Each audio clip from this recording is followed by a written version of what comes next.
my friend, it's Pat Sloan here, and it is Tackle It Tuesday. I have my list, and I have taken liberties on crossing stuff off. So let me tell you about that. So if you have a list for last week that you want to just see how you did, get that out.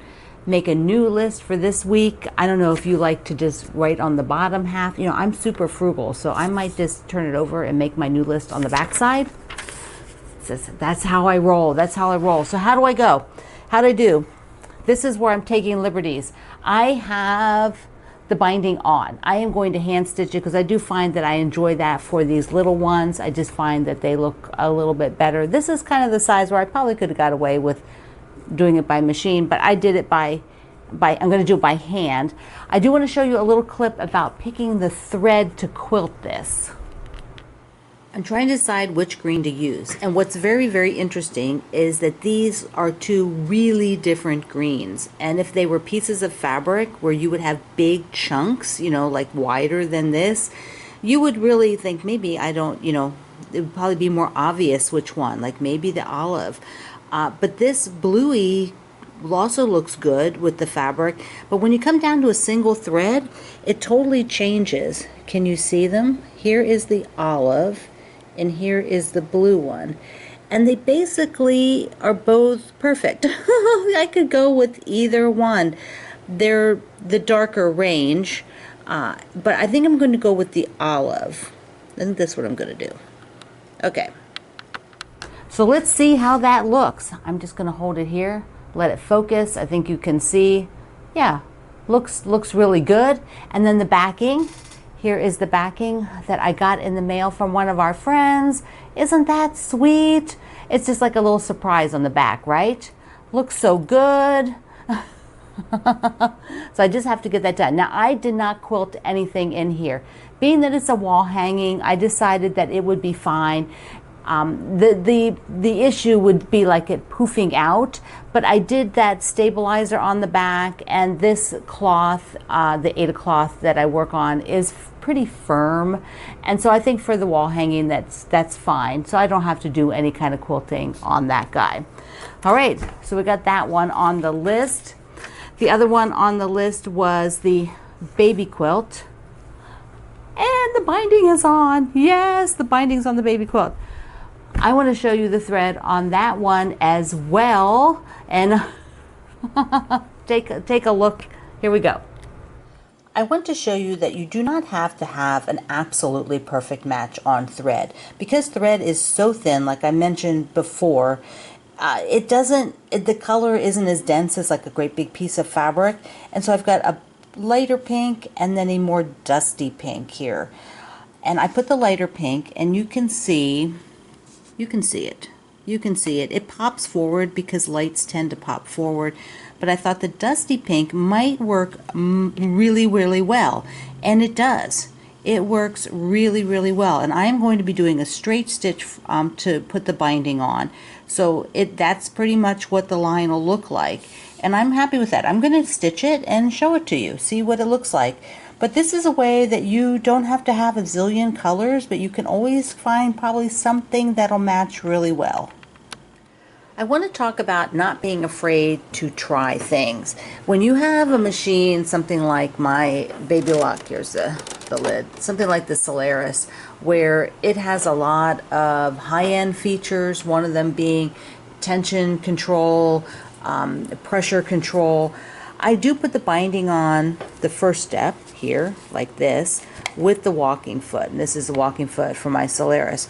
But when I go to pull it to the front and stitch it down like this and top stitch it, I switch to an open toe applique foot, because right now this is a super thin sandwich of stuff. It is very thin because these Solaris has pressure and tension controls, like automatic controls.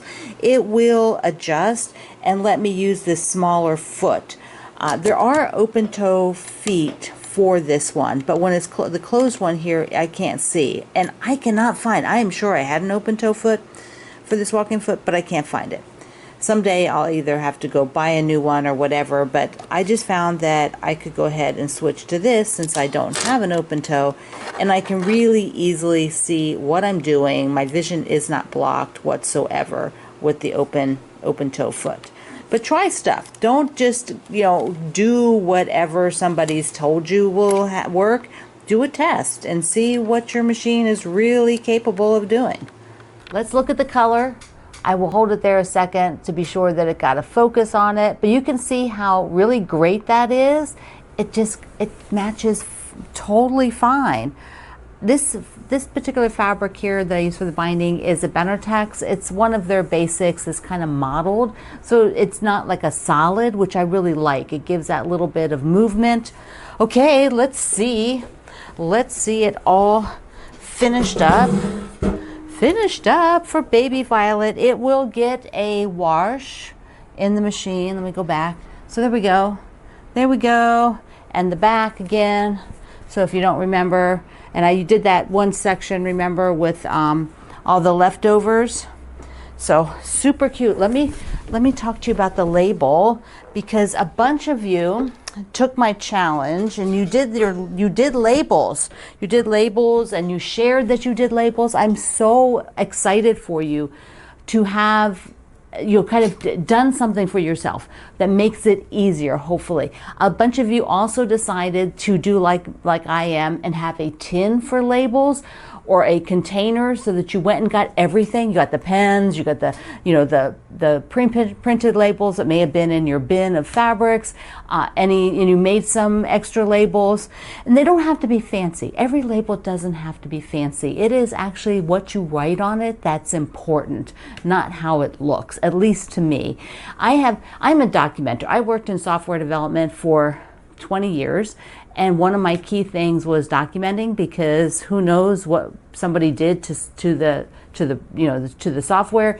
You needed to write down what you did and keep track of it, and da da da da da. So I am big on documenting, and I ended up with one of my fancy labels I showed you that I had done on the Solaris with the embroidery machine. So you could, if you wanted, for like an afternoon, to make a few of these fancy labels and put them in your kit. So all I have to do is stitch the label down now, and for baby Violet, and then I will wash it. Hand stitch it down, then I will wash it, because it's going to a baby. Particularly, it's not like a wall hanging or something for myself, which I may or may not wash. But that's what I will do with it. Okay, let me say our day for our what we have for today.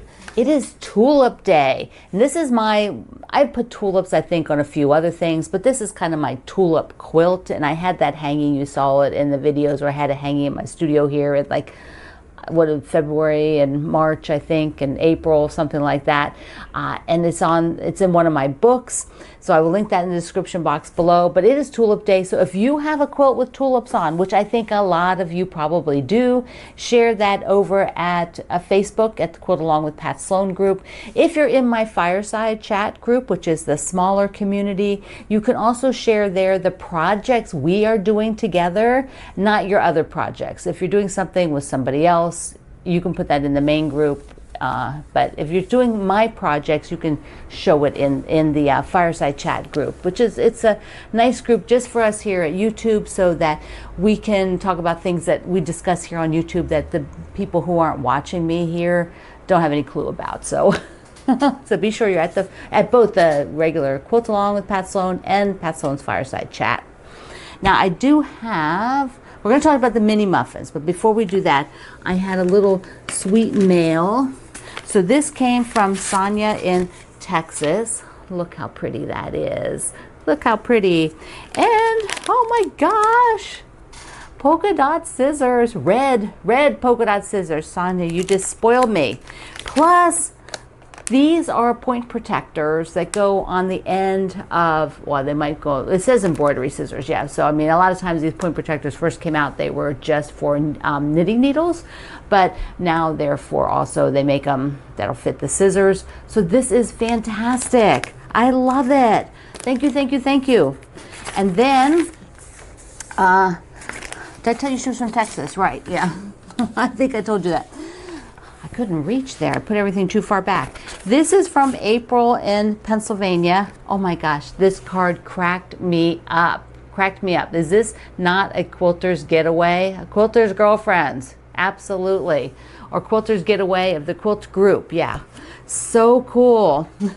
Then she found me some super cute mushroom fabric, and look at the bird on top of the mushroom. Oh my gosh, so cute. And a mushroom trivet. I love it. Plus, look at this tumbler. Looks like stained glass. This is so awesome. Mwah, mwah to both of you. Thank you so much for being out and about and thinking of me. It's just, that's just amazing. It really is. Okay, the other thing that's going on this month is volunteerism. This is volunteer week. And so if you volunteer in some way, tell me about it here in YouTube, in the comments at YouTube, or if you just want to do it at Facebook on the fireside chat. Tell me what kind of volunteer work you do. It does not have to be quilting. You know, a lot of you will make quilts as charity pieces, and that's volunteerism. I'm sort of thinking a little bit more like food banks and other kind of, you know, things like that. But if you're doing any of that, let me know. I'm sort of interested in what kinds of things you're interested in, and that you use your time to support your community. It's a big deal. It's a big deal. Everybody needs a little help, and when you step up, you're just amazing. And so kudos to all the volunteers that are out there. Now I do have a little project I want to show you that I got to figure out. I got to figure out what's going on. Let me show you. Do you ever have just something in your mind? You're like thinking, I want to kind of do that someday. A few years back, when here, I'll put a picture up. This was one thing that was on my mind a few years back. I wanted to sew all my scraps into scrap blocks for the year. And so a few years back, I did that. I believe it was 2022. And it was quite a project. It was quite an eye-opening thing. It really made me think about my little pieces a little bit different light. And I enjoyed immensely doing that. I still have only made, I think, two projects, 3 projects with those. I still have a whole stack of those left to work with. So I will get to them. One is in progress. Another quilt is in progress. I just need to get back to that one, but I will get back to them. The other thing I have thought about doing for a million years, a really long time, was to take the things, the scraps, you know, like any random half square triangles or anything like that is similar to a half square triangle like that is, and save them for the year and make a quilt. So this year I've got 2.5 inch half square triangles. Now I don't know that I got all of them so far for the year. I have a feeling I didn't get them all, but I'm getting them where they kind of happen naturally, not where I'm forcing by making them from the scraps. This would be something where it'd be like sew and flips, where I'm, you know, cutting off the unit like we just did on the Make-A-Wish. So I have these, but the thing is, now this is the dilemma. What would you do? Because I think I know what I'm going to do, but these are, let me show you, these are bigger than what I've saved. I'm doing 2.5 inch squares because I figure there'll be enough of the 2.5 inch squares this year to make something out of. But these are bigger. These are close, so they're not so bad. I'll trim those down, those 2. But these 4 are bigger. And I just don't, I mean, I could be frugal and not waste and make them bigger and make the 4 of them into something, or save them and hope there's more of them, but I really don't want to save things. So I am going to cut them down to the 2.5 inch square. But I'm wondering, like, how, I mean, have you ever done anything like this? And how would you handle it if you did do something like this? Would you end up cutting them all down to the same size, even though there'll be then a little bit of waste off of these bigger ones? Or do you keep a set of 3-inch or 3.5-inch and a set of 2.5-inch? Do you work like that? So I'm kind of curious if you do that, if you and then do you use them? You know, that's the key, because remember, like, I sewed all those crumb blocks and scrap blocks for the whole year, and I still have, you know, we're like now 3 years away from when I did it, and I've not done a whole lot with those. And so, you know, maybe they'll be in my old age. In my old age, I'll work on those. I won't hold on to them that long. You know me. It's like one day, if I haven't started doing something with them in the near future, they'll be gone. They'll be gone. All right, let's talk about the mini muffins. I have done a lot. I only have 4 left to do. Only 4. And you can see up there what I have, because I'm only doing what the pattern has, because I want to make it this size to put on my dining room table, because I've shown you that, where I've now have, well, I have 1. No, I have 2. I have the one that was like the shamrocks, where the one block is like stems instead, so there's a variation I did, and then I have the original one. So this will be my 3rd. I'd like to get probably 6 of them for, you know, the different seasons, because they're just the right size for on the tabletop. So let me show you up close what's going on with the blocks right now. Taking a look at the balance of things, what I'm looking for is that this darker one is kind of balanced around, that I don't have them all like making a pattern, like somehow going in a row or all of them turned the same way. That's what I want. I also want to be sure that for a 4 set that has one with none of this fabric, that there aren't 2 of those, like that one wasn't over here as well. Now I still have the other 4 to do. Then I'll look at the fabrics just a little bit. Like here is one place where I will have to switch some around, because I don't want that light, even though that one isn't real obvious. I have a chance to move it around, so I don't want to have it right there next to each other. And I might do something where this one here is not like side by side. See, everything else is kind of on different levels. Well, they're side by side. So maybe I'll switch those 2 like that, see if that works. Let me try it. That balanced the dark square, but then there's a plaid. These 2 are the same plaid, so I'm not fond of that, as I just discussed. Same here, 2 plaids. So I have to look. I mean, there aren't that many different fabrics, and there are not that many different blocks, so to keep things not next to each other, if things have to happen, they have to happen. It's not the end of the world. But I do have the other 4 that I showed you to work with. So that's where we are now. So you can see I need to move a few around and decide what to do. And these 4, I am going to check them to be sure that I have everybody with this darker one, so that I don't get kind of messed up. Then I do have to go back, and on 3 of each of the block, well, 3 of each of the blocks have to have sew-and flips.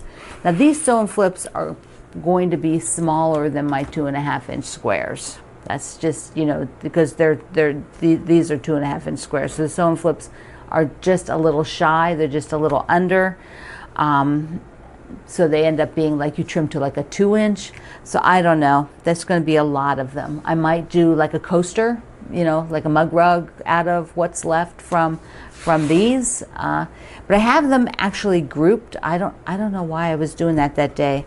I think Greg was doing something on my computer, and I was just fine. Like, let me just get these organized. And so I just did them. I clipped them all together. It's not really that useful, but I did it. And then I have to do the strips. So I'm debating, you know, I have this up here. I have to take it down for our, you know, Block Wednesday for tomorrow. And I don't think I might keep the 4 of them together. I'll take a picture. So I have a picture. But I do have to move a few of them around anyways. And I think I'm just going to wait till I get the other 4 done. Then I have those to put in the rotation for moving everything around. So that's kind of where I am. And remember, this is a free pattern from the Fat Quarter Shop called the Mini Muffins. And you can download all of that if you want. Okay, to wrap this up, I want to talk about where I am with sort of handwork. I went back and started doing a bit more of the Christmas kitty. So I've got the dress started now, which is super cute. I have the tree all done, the berries on the tips of the trees. And so I got all of that done. I pulled fabric for the little lucky day words. So I need to pull the thread and probably put that out and work on it. So before I go to the bee, and did I put the bee over here? Yes, there she is, the queen bee. Before I go do the queen bee, I want to work a little bit on the kitty and the lucky, and then I'll go back to the queen bee. And I'm trying to work on that some every day, which I just leave it out, so that works out really well. All right, my friend, I love you. Mwah. Thank you for being here on Tackle It Tuesday. Let me know about your volunteer work and share your tulip quilts. I'll see you online.